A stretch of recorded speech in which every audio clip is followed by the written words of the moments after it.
Just briefly, I'll talk about the course that we put together. We put together a course, and the main goal was to give the students a voice.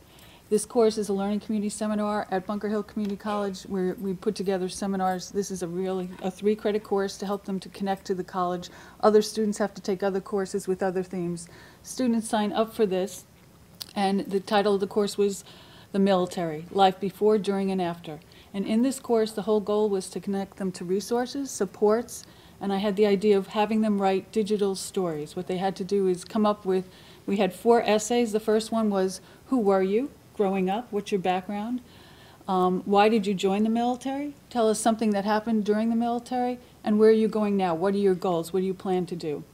They wrote these essays, and seeing as it's a 3-credit course, their final was to do a digital story, and I gave them as much leeway as possible in terms of how to put it together, what to do.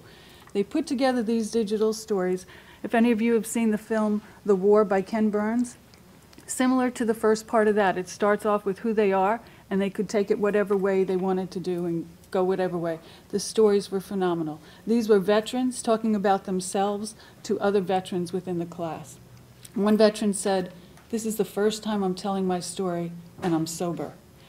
They said they've never told their stories to other people. This was an opportunity for them to feel comfortable in talking to themselves, and they did. Some of the benefits that came out of this was phenomenal. The connections, we're constantly fighting isolation, which what I think everyone has touched upon today. Isolation is the demon of what they're dealing with. The connections that they were able to make with each other was phenomenal. One student during the course of the class raised his hand and said, "You know, my CO told me if he ever found out I told any stories about what happened over there, he would come after me." And as I was trying to grapple with what that meant, another person raised their hand and said, "I was told the same thing." And I'm just looking going, where do I go from here? When a brave soul raised his hand and said, "You know, my father was in the Vietnam War. My uncle was in the Vietnam War. They both committed suicide. I'm talking." And that was the greatest thing that I'd like to leave you all with. By talking to each other, they're getting out of the isolation. They're connecting with each other.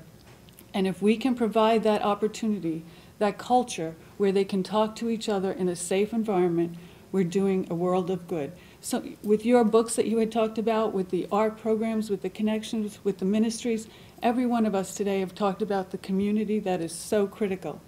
I think we all feel as if we're a community today, and we've only spent a few hours together. So if I could challenge you all to leave here, call a university, call a college, call your town hall, see what are we providing for our group of veterans that are coming back, because there's going to be so many more. If we're not providing something, we're all acting as advocates. Try and do something. If it's just a phone call, it may be something that will change a life, and that would be a good thing. Thank you for today. Thank you.